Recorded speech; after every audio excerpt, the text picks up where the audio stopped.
can we go to Lebanon for a bit? I'm fascinated by what is taking place in Lebanon right now. So you have massive protests in Lebanon right now as a result of legislation that was going through that effectively was trying to disarm Hamas. I'm sorry, disarm Hezbollah. Now, initially, the president seemed to play politics with it a bit, but this is something that effectively has passed. So, or is going to pass.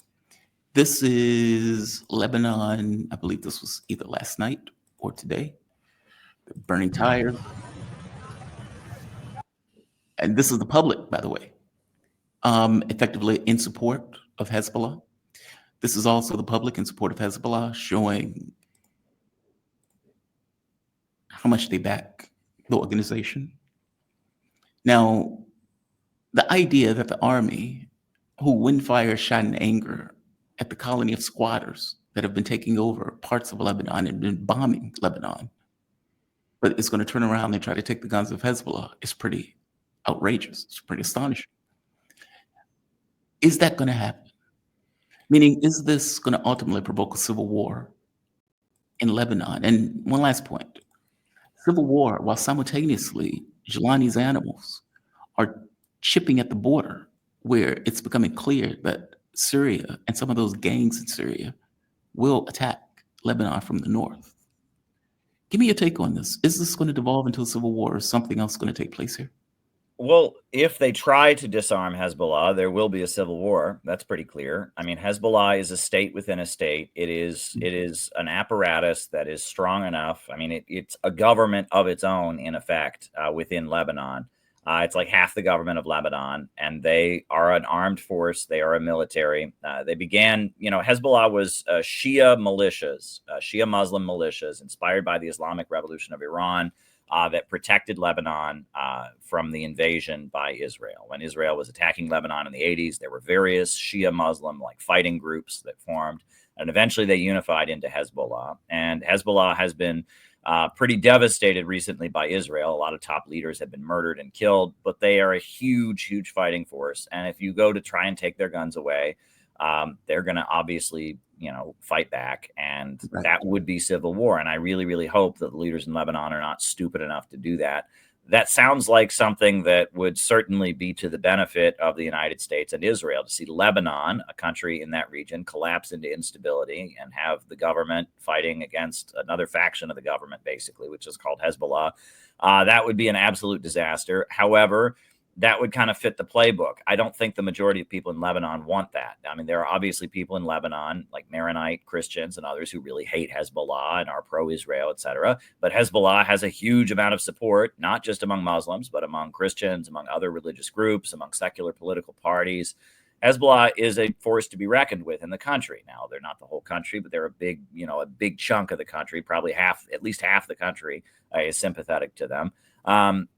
So yeah, if you try to disarm them, you're gonna see civil war. That may be what the USA wants. We remember that Oded Yanan plan, right? And we remember the leaked Hillary Clinton emails where Israel apparently has been plotting some kind of Sunni Shia war throughout the region for a long time. And Hillary Clinton said in her emails that an all-out war between Sunnis and Shias would be in the interest of Israel and America.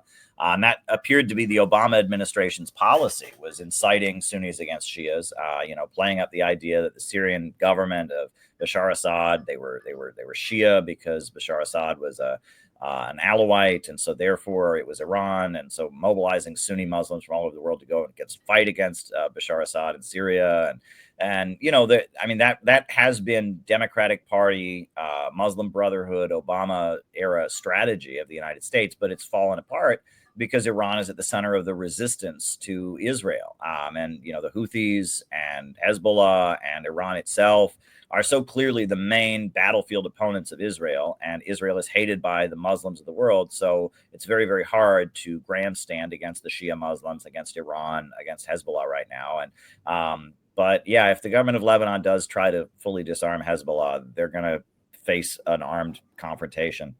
I mean, this actually kind of reminds me of the Chinese Revolution, right? Why did we have the People's Republic of China? It's because after World War II, there had been two armies fighting Japan. One army led by Chiang Kai-shek, one army led by Mao. and they wanted to form a coalition government. And Chiang Kai-shek said no, because he wanted Marshall Plan aid from the United States. And so he said no.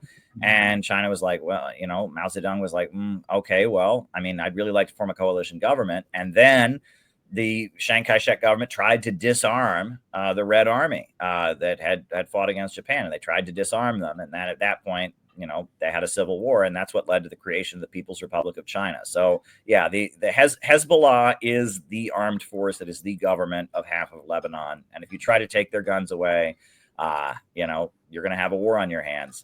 Something we Americans should really understand, right? It's very, very, very much in our heritage, right? The whole reason that we have a Second Amendment is because religious dissenters in England had their guns taken away, right? The government of Charles II in Britain passed a law that no English religious dissenter could own a gun. And when that happened, many of the English religious dissenters said, okay, they're taking our guns away because they don't want us to be able to defend ourselves, and they might come and kill us or something like that. And so they started fleeing to the 13 colonies. That's why the First Amendment says Congress shall make no law respecting an establishment of religion, no state church like the Church of England, or restricting free exercise thereof, meaning we will not outlaw anyone's religion. You have the right to practice your religion as you want. And the Second Amendment is you have the right to bear arms, right? The right of the people to keep and bear arms shall not be infringed. That's a big part of our heritage. And, in Lebanon, very big Shia Muslim population, religious dissenters, they want their religious freedom, and their right to keep and bear arms shall not be infringed. They're going to keep their guns. For America, I thought that had to do more with forming militias, not just randos carrying weapons. I know how it's been interpreted. A well-regulated militia, necessary for the security of a free state. The right of the people to keep and bear arms shall not be infringed. That's the Second Amendment. And yeah, it was that, fighting the British Empire, there had been local armed groups that elected their officers that had been, like the Green Mountain Boys, I think, was it Vermont or and there were various armed groups that came out of the fight against the British Empire. But the main thing was a feeling that when they had threatened to take the guns away, and did take the guns away from religious dissenters in England, that's what had caused them to start fleeing to the United States, and that was a big factor in it.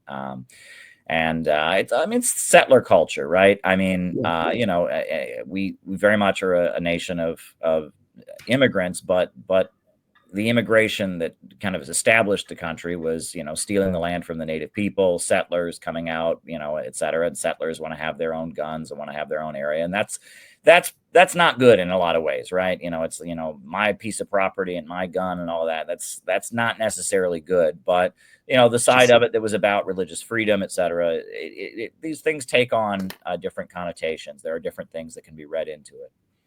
Do you think Lebanon is going to ultimately end up in the same way that China did with, let's say, the resistance taking over the government itself? And would they be better off if that was the case? Because the reason why I asked that question, the way Lebanon is constructed now, it makes no sense. It's like, I am not the person to give any kind of historical context on this, but I've had enough interviews where they've tried to explain this kind of sectarian government. It almost keeps them separate in the way that they effectively function. And again, Israel attacks them continuously. There is no response. Hezbollah seems to be the only thing that's ever pushed back against Israel in this case. And so you get a government that is effectively captured by foreign interests, be it the United States or Israel, that is continuously attacked, but never responds to those attacks. I don't get the sense that Hezbollah will function that way, if indeed Hezbollah became a government after a civil war. And no, this is not me asking for a civil war. I just want to be very clear. But as you point out, if they do go through with this and they actually do try to disarm Hezbollah, then that means you have an open conflict between these two groups. I mean, I think that obviously they wouldn't even be discussing this if they did not perceive Hezbollah to be weaker than it was before, because a lot of its leaders have been killed.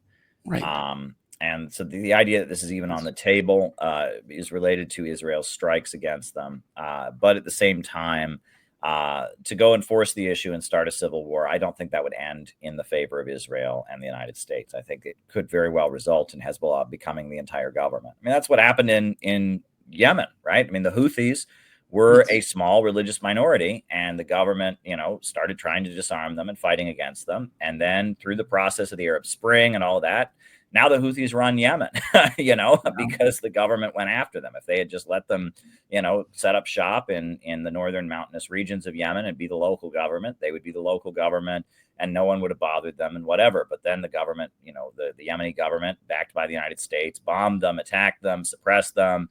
And then the Arab Spring happened, and they became associated with the protests against the government. And then they started, fighting, and one thing led to another. And next thing you know, Saudi Arabia's in there. And then October 7th, all of a sudden, they're the best friends of the Palestinians. Now the Houthis run Yemen. The Houthis and the Yemeni government are pretty much synonymous at this point.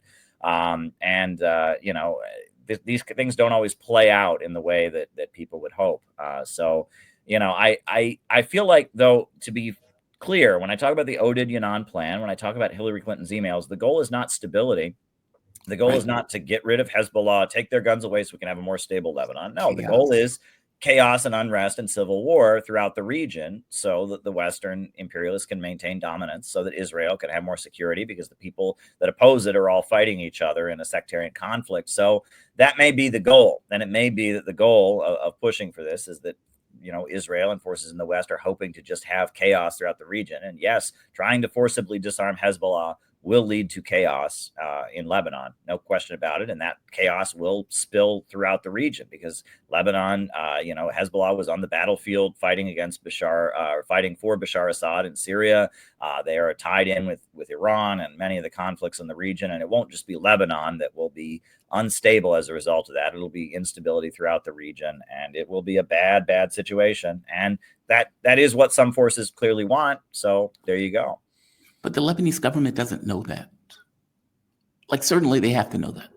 Like, if we're talking about this, they have to know that that's a clear potentiality if they go through that particular policy plan. Yeah. Right. And that may be the goal. But I feel like most people in Lebanon don't want their country torn apart by civil war, no matter what side they're on. And that's one thing that's pretty universal, is people don't want their country to deteriorate into chaos. I've been to the northern Tehran, the regions in Tehran where the people are the most anti-government. They're the most pro-American. They have restaurants that look like McDonald's and even have golden arches, and people are wearing blue jeans, and they're all driving BMWs, which is the only foreign car you can get in Iran. And the price is inflated by 400% because of sanctions. And I've talked with those folks, and they are very anti-Islamic Republic. They very much, don't have any support for the Ayatollah and all of that. But one thing they don't want is another revolution, because they can remember how bad it was in the early 80s and how much killing and death there was. And when Iraq invaded, and, every night there would be executions, they'd see the dead bodies on the news. And even these folks are really, really against the Islamic government of Iran. They're probably the most extreme. They're the richest of the rich in Iran. They hate the Ayatollah. They hate the Islamic Revolution. But even they don't want Iran to go through another revolution. They don't want Iran to deteriorate into another civil war. And so on that basis, some of them are even like, well, let's hope that Iran, their strategy is maybe to support the moderates in Iran and kind of, water down the Islamic ideology and gradually westernize Iran. They don't want to see Iran just deteriorate into civil war. And that, there's a lot of people throughout the region who maybe they don't like Hezbollah, maybe they don't like Iran, maybe they don't like this or that. But the Arab Spring didn't really turn out very well for all the countries. Egypt, are they any better off since the fall of Hosni Mubarak? Is Syria any better off after decades of civil war? Look at Libya.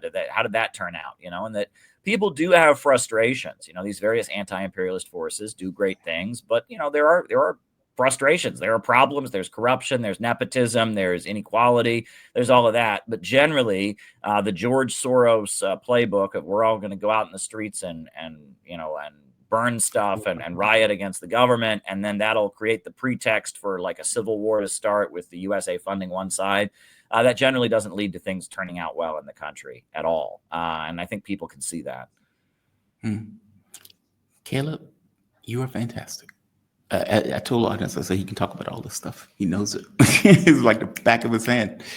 Thank you for this, man. I always appreciate these conversations. Your intellect, I always Well, Appreciate thank your you for knowledge, your having me. breadth of You ask knowledge. good questions, and we're trying to do our best in a strange world. So thank you for having me on. It is a pleasure, and I wish you all my best. Thank you. Absolutely. Just so the audience would know, Caleb Maupin, he's speaker, writer, journalist, political analyst. He is part of the Center for Political Innovation. They do a lot of events, a lot of good stuff. Definitely check them out. Caleb, what is your latest book called, just so the audience would know? And whether Oh, they I'm always publishing different compilations. I mean, I've got one here called AI is Not the Problem, Technology and Economic Crisis. That would certainly be of interest to the audience there. It's like pamphlet sized. Check this one out. Yeah. Wait. AI is not the problem. Look, I agree with you, but it kind of is the problem in the system. Or do you disagree with that? Well, the problem is the system. The problem is we don't have a rational economic system. Yes. But yeah, it's creating a problem in the system. But there you go. Yeah, Do check you it out. see a way out for that? So, oh God, I'm sorry to bring you back into this. There's I was in this conversation with Jeff Rich earlier in the show about this book called End Times by Peter Turchin, I believe his name is. And he kind of makes this argument about having too many elites. It creates a wealth pump that pulls money out of the poor and creates this kind of chaos in society that eventually ends up in revolutions. And it takes place over about a 200, 300-year period, depending upon whether or not you have elites that are competent enough that can compensate for the failures in their system. Technology is interesting because from my point of view, and I think you may agree with me on this, the entire point of technology is to do work. Like it's to make people's lives less insecure, where you want this kind of abundance. You want a society that produces abundance, not scarcity. And we have technology that can do the labor, technology that can, let's say AI, that can come up with these kind of technical plans that make people's lives easier. Then that is the ideal. That is not how it's used. It's used in the opposite of that, to be able to make more profit, to be able to create scarcity, to be able to make your job less secure. That's just the system and the way that we use it. There's also surveillance. There's also military applications. Do you see a way out of this? Because I don't see a way out. It looks like it crashes before it changes. We ultimately need a government of action that will fight for working families. We need a state that will step in and control the economy for the benefit of the population overall. Yes, if we have an economic system that continues to function on the basis of whatever is most profitable, and the result is fewer and fewer people being hired, and the rate of profit that is made on each item that is sold going down, because profit can only come from human labor power. And so less human labor power involved means less profit. Yeah, I mean, this system will crash and burn because of AI. AI will completely destroy this system. There will be unemployment on scales we can only imagine. There will be chaos in the streets, but it's not because of AI. It's because of the irrational economic system. And Right. if you look around the world, there is a new economy rising in the world where they have states that are simply, not like the Western states that simply facilitate the profits of billionaires, but come out of anti-colonial revolutions and rationally organize the economy. And as a result, they can grow because of these technological breakthroughs, whereas we in the West are just being utterly destroyed by them. Profits should not be in command. We need a government of action that will fight for working families. Agreed. Everything you just said, agreed. Thank you for this, man. I really appreciate it. Always enjoy these conversations. You be safe, okay? All right, you too. Thanks. Yep. Thank you. Caleb Maupin. Always appreciate Caleb Maupin. He's